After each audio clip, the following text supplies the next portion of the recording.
Assalamu alaikum Nazreen. There are two things in which we struggle in our lives. One, we struggle in our life, and the second one is if we have got some kind of a guilt. अब इन्हीं दोनों बातों को सामने लेके चले कि भी हमें ज़िंदगी में या तो स्ट्रगल करना पड़ता है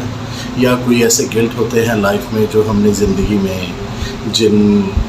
गुनाहों या जिन गलतियों के मुर्तकिब हुए होते हैं उनकी बुनियाद पर हम लोग बेसिकली उस गिल्ट में रहते हैं हमेशा कि हमसे शायद ये ना हुआ होता, या उस रिग्रेशन पछतावे में रहते हैं कि शायद हम ये ना करते और शायद अगर मैं दोबारा अपनी ज़िंदगी को रिवर्स कर सकूं तो ये गलतियां शायद मैं ना करूं। बेसिकली आज मैं आपसे दो मूवीज़ पर बात करना चाह रहा हूँ। एक है the Pursuit of Happiness and the second one is 7 pounds. दोनों मूवीज़ में मेन कैरेक्टर का रोल प्ले किया बेसिकली विल स्मिथ ने। फ़र्स्ट ऑफ़ ऑल हम बात कर लेते हैं द परस्यूट ऑफ हैप्पीनेस पर। अगर आप ज़िंदगी में किसी भी जगह स्ट्रगलिंग पीरियड से गुजर रहे हैं, मैं आपका ज़्यादा टाइम नहीं लूँगा, मैं शॉर्ट बात करूँगा ताकि आप इन मूवीज़ के खुलासे को समझ सकें। समरी को समझने के बाद अगर ये मूवीज़ आपको लगें कि आपकी लाइफ में कुछ चेंजेस ला सकती हैं then go and watch. Basically मैंने ज़िंदगी में इन दो मूवीज़ से बहुत कुछ सीखा, इसीलिए मैं चाहता हूँ कि मैं आपसे भी वो शेयर करूँ जो मेरा इंटेक है इन मूवीज़ को लेकर। The Pursuit of happiness basically ऐसे लोगों के लिए जो ज़िंदगी में स्ट्रगल कर रहे हैं फाइनेंशियली, स्पिरिचुअली और इमोशनली हम कैसे स्ट्रगल करते हैं जब हमारे इमोशंस जिन लोगों से जुड़े होते हैं, जिनसे हम रिलेशंस में होते हैं, जब हम उन लोगों के साथ सही नहीं चल पा रहे या हमारे वो रिलेशंस आइडियली नहीं चल पा रहे, तो बेसिकली हम ये फील करते हैं कि मैं इमोशनली डिस्ट्रक्शन का शिकार। इसी तरह जब हम फाइनेंशियली माशी तौर पर अपने रिश्तों को या अपनी ज़ात को मुकम्मल तौर पर सपोर्ट नहीं कर पाते, तो वहाँ पर भी हमें ये फ़ील होता है कि मैं फाइनेंशियली स्ट्रगल कर रहा हूँ। और इसी तरह स्पिरिचुअली जब हम अपना फेथ लूज़ कर दें, if we are going to lose our faith, या हम सही तरह से अपने फेथ पर नहीं चल पा रहे हो, हम जिस भी रिलीजन से बिलोंग करते हैं या जिस भी बिलीफ पर हम यकीन रखते हैं, हम उस बिलीफ को सही तरीके से लेके नहीं चल पाएँ या हमारा वो बिलीफ मुकम्मल तौर पर पुख्ता ना हो, स्ट्रॉन्ग ना हो, तो हम बेसिकली स्पिरिचुअली डिस्ट्रक्शन का शिकार होते हैं, या ये कह लीजिए हम स्ट्रगल का शिकार होते हैं। तो कहना चाहता हूँ मैं ये कि ये movie basically the Pursuit of Happiness and the main role which has been played by Will Smith, excellent acting by him, performance by him. I believe if you will go and watch that movie, you will understand what I'm talking about. अब बात करते हैं the Pursuit of happiness की थोड़ी सी story के बारे में। मैं समरी कुछ बयान कर दूँ। देयर इज़ अ पर्सन जो कि फाइनेंशियली बहुत ज़्यादा स्ट्रगल का शिकार है।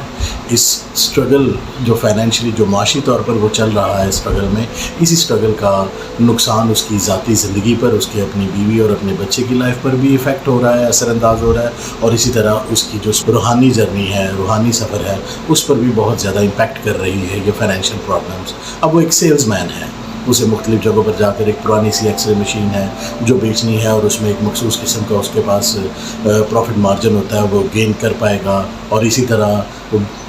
देखा जाए तो जिस घर में रह रहा है वहाँ पर उसकी बीवी सिर्फ काम कर रही है, इसके पास पर्सनली कोई जॉब नहीं है। जॉब ना होने की वजह से बच्चे का फाइनेंशियली कोई ज़्यादा अच्छा फ्यूचर नज़र नहीं आ रहा। एक ही बेटा है इनका, आपस में इनकी लड़ाइयाँ, बीवी ज़ाहिर सी बात है काम कर रही है और वो सही तरह से उसका शौहर उसको सपोर्ट नहीं कर पा रहा, तो उसके अपने प्रॉब्लम्स नज़र आ रहे होते हैं। वहीं पर ये बंदा सेल्समैन के तौर पर अपनी मीटअप नहीं कर पा रहा फाइनेंशियल नीड्स को, तो ज़ाहिर सी बात है वो स्ट्रगल का शिकार है। अब वो ये समझ नहीं पा रहा कि मुझे ज़िंदगी में करना क्या है। ऐसे ही रास्ते में फिर उसकी बीवी भी उसको एक वक्त ऐसा आता है छोड़ के चली जाती है। अब जब बीवी छोड़ के जाती है तो वो कहता है मुझे मेरा बेटा चाहिए, मैं अपने बेटे को अपने पास रखूँगा। If you want to live you live, I will not allow you to take my son with you. अब वो उसकी बीवी अच्छे या बुरे मामलात और माहौल को और इमोशंस के साथ देखते हुए अपने बच्चे को छोड़ के चली जाती है, क्योंकि उसको एक किसी और शहर में या रियासत में एक अच्छी जॉब मिलती है, तो वो उस जॉब के लिए गिव अप कर देती है इस रिलेशनशिप को, और इवन अपने बेटे को भी, जो कि उसके लिए भी मुश्किल रहा होगा obviously. I am not gonna blame her for that. अब ये बंदा एक दिन सेल्समैन के तौर पर जा रहा होता है अपनी वो पुरानी सी एक्सरे मशीन बेचने के लिए, तो क्या देखता है कि एक बंदा एक बड़ी प्यारी सी फरारी गाड़ी से बाहर निकलता है और वो उससे पूछता है, विद क्यूरियोसिटी इसके दिल में आता है कि भाई मैं पूछूं कि इस तरह इतनी प्यारी लाइफ कैसे जी रहा है। बेसिकली उससे पूछता है कि आपने ये गाड़ी, ये सूट ये कैसे हासिल किया, बड़े अच्छे से जॉली से अंदाज में विल स्मिथ ये बात पूछता है बेसिकली। और जब वो पूछता है तो वो सामने वाला जवाब देता है, I work in that building. اب وہ جب بلڈنگ کی طرف دیکھتا ہے تو اس بلڈنگ سے باہر تمام لوگ سوٹڈ بوٹڈ چہرے پر خوشی کے ساتھ باہر آ رہے ہوتے ہیں، اور اسے یہ فیل ہوتا ہے کہ if I want to do something in my life تو مجھے بھی اس بلڈنگ میں ورکنگ کرنی ہے۔ وہ بیسیکلی ایک ٹریڈنگ کمپنی ہوتی ہے اور وہ بلڈنگ ایک ٹریڈنگ کمپنی آن کرتی ہے، اور وہ سمجھتا ہے کہ وہ اب یہ سوچتا ہے کہ مجھے ایک ٹریڈر بننا ہے۔ اب ظاہری سی بات ہے اس کے لیے، اب وہ ایک مڈل ایج آدمی ہے، آلریڈی زندگی کے بہت سارے نوجوانی کے برس وہ گزار چکا ہے، اور زندگی کے جس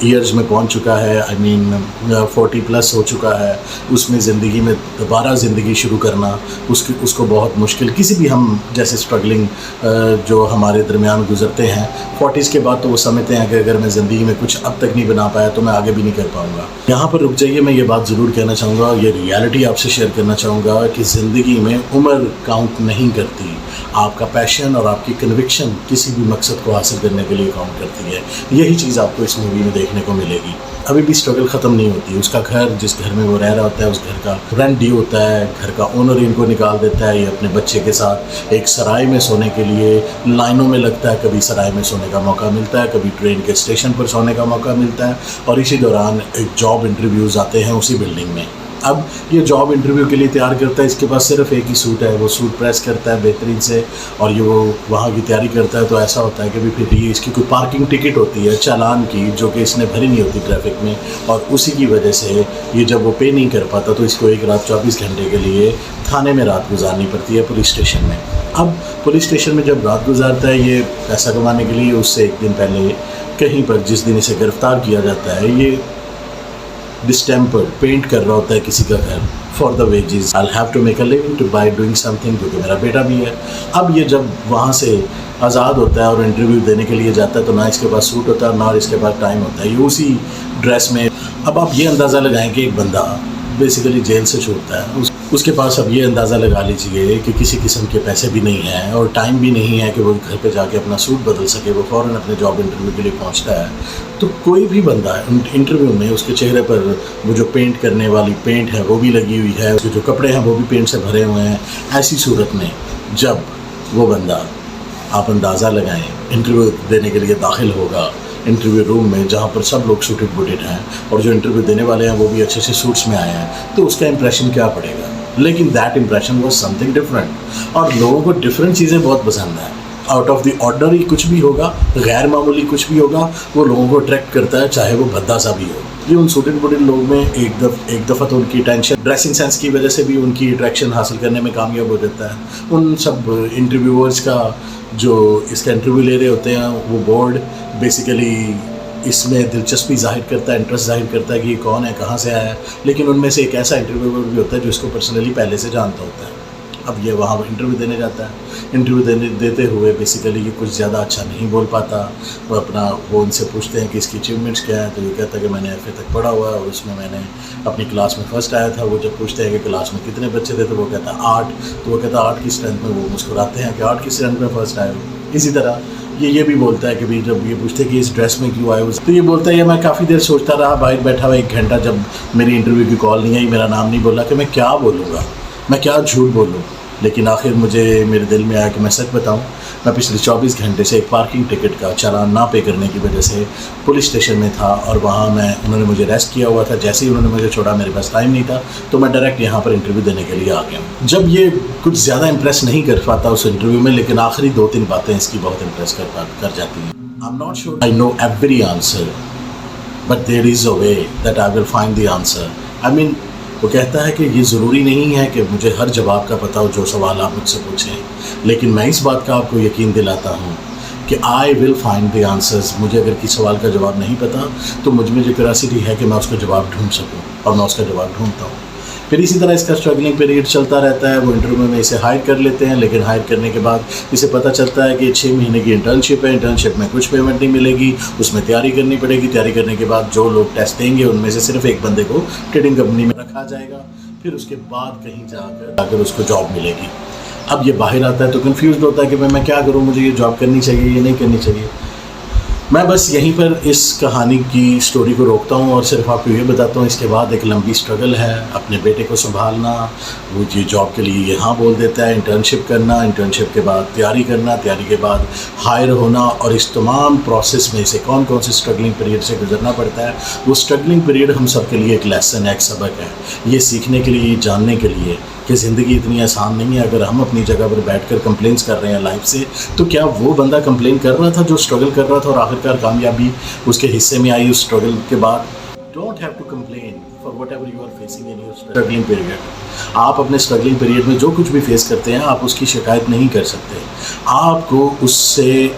इमर्ज होकर बाहर आना है और एक ब्राइट स्टार बनना है, एक रोशन सितारा बनना है। क्या आप में ये कन्विक्शन है कि आप ज़िंदगी के किसी भी स्ट्रगलिंग पीरियड से गुजर के एक कामयाब इंसान बन सकते हो? तो वो स्ट्रगलिंग पीरियड, और उस स्ट्रगलिंग पीरियड में किस पेशेंस के साथ काम करना पड़ता है, किस सब्र के साथ ज़िंदगी गुजारनी पड़ती है, कितनी कन्विक्शन के साथ उस स्ट्रगलिंग पीरियड में मेहनत करना पड़ती है, ये सारी चीज़ें आपको इस मूवी में देखने को मिलेंगी। अब तो बात होगी स्ट्रगलिंग की। अब आगे आते हैं दूसरी मूवी की तरफ, 7 पाउंड्स, जिसका भी मेन कैरेक्टर परफॉर्म किया है विल स्मिथ ने। जिस तरह मैंने शुरू में बताया कि हमारी ज़िंदगी में कुछ पछतावे और रिग्रेशन और गिल्ट होते हैं जो हमारी माजी में कहीं पीछे रह जाते हैं, लेकिन हम उसे अपने प्रेजेंट और फ्यूचर का हिस्सा बना लेते हैं। हम अपनी ज़िंदगी में जो ज़िंदगी गुजार रहे हैं या गुजारने वाले हैं, उस माजी की यादों से पीछा नहीं छुड़ा पाते, जो हमारे लिए गिल्ट और पछतावे का सबब बनती है। बिल्कुल इसी तरह विल स्मिथ इस 7 पाउंड्स मूवी में एक ऐसा रोल प्ले करता है कि जिसको बेसिकली गलती से इससे एक्सीडेंट होता है, इसकी बीवी इसके साथ होती है, और जिस दूसरी गाड़ी के साथ इसका एक्सीडेंट होता है, उस गाड़ी में भी 6 अफराद होते हैं, और ये इसकी वाइफ, कुल मिला के 7 अफराद टोटल इसके उस एक्सीडेंट की वजह से मर जाते हैं। लेकिन उनकी इसके अंदर ये गिल्ट ऐसा है कि इसकी लाइफ ख़त्म हो चुकी है। अब ऐसी लाइफ में ये बंदा 7 पाउंड्स मूवी में बेसिकली उस गिल्ट के साथ चल रहा है और इसको ज़िंदा रहने का कोई शौक़ नहीं रह गया। अब ये करता क्या है? ये अपने गिल्ट को, हर इंसान अपने गिल्ट को या अपनी गलतियों को भुलाने के लिए कुछ अच्छा करने की कोशिश करता है। अब ये क्या सोचता है अच्छा करने का, कि मैं 7 ऐसे लोगों को चुनूंगा कि जिनको मेरी ज़रूरत हो और मैं उनकी मदद करके उन 7 लोगों की ज़िंदगी को आसानी बना सकूँ या उनकी ज़िंदगी बचा सकूँ। अब ज़ाहिर सी बात है, हमारे पाकिस्तान में तो इतने लोग या हमारे जैसे ममालिक में इतना ये कॉन्सेप्ट नहीं पाया जाता कि मरने से पहले अपने ऑर्गन्स को डोनेट कर दिया जाए। वो डोनेट करने के बाद जो लोग आपके मरने के बाद जिनको ज़रूरत हो, जो ज़िंदा रह सकते हो आपके ऑर्गन्स के डोनेट होने की वजह से, उनकी ज़िंदगी बढ़ सके, हम ऐसा कॉन्सेप्ट ज़्यादा रखते नहीं हैं। लेकिन बाहर के ममालिक में, अमेरिका या इसी तरह इंग्लैंड वगैरह में अपने ऑर्गन्स डोनेट करने का रवाज है, वहाँ पर ये चीज़ पाई जाती है। बिल्कुल इसी तरह ये भी ये सोचता है कि मैं 7 ऐसे लोग चुनूँ जिन लोगों को अपना गिल्ट ख़त्म करने के लिए, कि मैं 7 लोगों की मौत का सबब बन रहा हूँ, तो अब 7 लोग ऐसे भी चुनूँ कि जिनको मैं अपने जिस्म के ऑर्गन्स डोनेट कर सकूँ। अब जाहिर सी बात है, डोनेट करने के लिए बॉडी के ऑर्गन्स आपका मरना ज़रूरी है। अब ये कैसे करेगा, ये आपको 7 पाउंड्स देखने के बाद पता चलेगा। बेसिकली मूवी का स्टार्ट होता है तो ये एक कॉल सेंटर में कॉल करता है, वहाँ पर एक अंधा कॉल ऑपरेटर इसकी कॉल अटेंड करता है। उस अंधे कॉल ऑपरेटर से बहुत ज़्यादा मीन बिहेव करता है और सोचता है कि किसी तरह प्रवोक हो और बदतमीज़ी करे, लेकिन वो कॉल ऑपरेटर इंतहाई सब्र का मुजाहिरा करता है, इसके मीन बिहेवियर को इंतहाई सब्र का मुजाहिरा करते हुए बर्दाश्त करता है, और टिल दी एंड वो उसको अल्लाह हाफ़िज़ कह के या गुड बाय कह के कॉल बंद कर देता है। लेकिन वो कॉल ऑपरेटर इसके साथ बदतमीज़ी नहीं करता इसके मीन बिहेवियर होने के बावजूद। लेकिन ऐसे में जब इंसान मौत की ख्वाहिश कर रहा हो तो उसकी ज़िंदगी से मुलाकात हो जाती है, और जब ज़िंदगी से मुलाकात हो जाए और फिर भी आप अपने मकसद से नहीं हटो और जो आप सोच चुके हो और आप वही करो, it's hell of a difficult task. इसी दौरान जब ये ऑर्गन्स डोनेट करने के लिए एक लड़की से इसकी मुलाकात होती है जिसको दिल की ज़रूरत होती है, उसका दिल कमज़ोर होता है, ये उसको अपना हार्ट डोनेट करने का सोचता है, और वो उसका एक और प्रॉब्लम भी होता है, वो कुछ लोन लिया होता है, उस लोन के बैंक लोन को भी पे नहीं कर पा रही होती, तो ये एक IRS का एजेंट बन के उसको मिलता है। लेकिन उसके बाद वो भी एक स्टोरी है, मैं समरी में बयान करूँगा। मैं चाहता हूँ कि आपका मूवी का इंटरेस्ट जो डेवलप है वो ख़त्म ना हो जाए मेरे पूरी स्टोरी बयान करने से, और मेरा रिव्यू दोनों मूवीज़ का भी थोड़ा लंबा होने जा रहा है, तो मैं I will keep my promise, I am gonna make it short. So वो होता ये है कि ये बेसिकली 7 ऐसे लोगों को चुनता है जिन लोगों को उसके बॉडी पार्ट्स लगाए जाएंगे, और अपने मरने का ये डिसीजन ले लेता है कि मुझे खुदकुशी करनी है और मेरे मरने के बाद इन लोगों तक मेरे बॉडी पार्ट्स पहुंच जाए, उसके लिए एक दोस्त को جس پر اس کے کچھ احسانات ہوتے ہیں اس کو ہائر کرتا ہے اور اس کو ریکویسٹ کرتا ہے کہ تم نے میرے مرنے کے بعد ان متعلقہ لوگوں کو میرے باڈی پارٹس ڈونیٹ کرنے ہیں اور اس ڈونیشن میں مکمل کردار ادا کرنا ہے. اور اس کا بھائی بھی اس دوران آتا ہے اس کی لائف میں, وہ بھی اسے روکنے کی کوشش کرتا ہے تم مجھ سے رابطہ نہیں کر رہے, اور یہ IRS ایجنٹ بیسیکلی ہوتا نہیں, اپنے بھائی کا کارڈ استعمال کر رہا ہوتا ہے جو کہ بیسیکلی IRS ایجنٹ ہوتا ہے, یہ بیسیکلی کوئی انجینئر ہوتا ہے. تو اسی طرح بات کی جائے تو 7 پاؤنڈز مووی ہے ایک ایسے پچھتاوے اور گلٹ کے بارے میں جو کہ اس کی زندگی میں وہ ماضی میں کر چکا ہے, وہ اس سے چھٹکارا نہیں حاصل کر پا رہا, اور اس سے چھٹکارا حاصل کرنے کے لیے اسے کچھ ایسا گڈ ڈیڈ کرنی ہے کہ جس کی بنیاد پر وہ یہ سوچ سکے کہ میں نے کچھ ایسا اچھا کیا زندگی میں کہ میں نے وہ جو غلطی کی جس کی وجہ سے 7 لوگوں کی جان گئی اس کی کچھ بھرپائی ہو سکے. آپ یہ دونوں موویز دیکھیں. if you are going through a struggling period of your life, or if you are going through from some regression or guilt which you have done in your past, let me tell you, these movies can change your perspective of life. And I hope I have been able to give the review of both movies. Go and watch these movies, you will understand what I'm talking about. And if you want that I'll have to do some kind of a specific movie review, then mera comment section khula hai, you can comment about that movie name and I will give you the review about that movie as well. Plus, last but not the least, subscribe my channel, go and watch those movies, and please share my video, like my video, اور comments میں please بتائیے گا میری video آپ کو کیسی لگی. اسی طرح کی ویڈیوز انشاءاللہ مزید آپ کو دیکھنے کو ملتی رہیں گی. ٹل نیکسٹ ٹائم ملتے ہیں پھر. اللہ حافظ.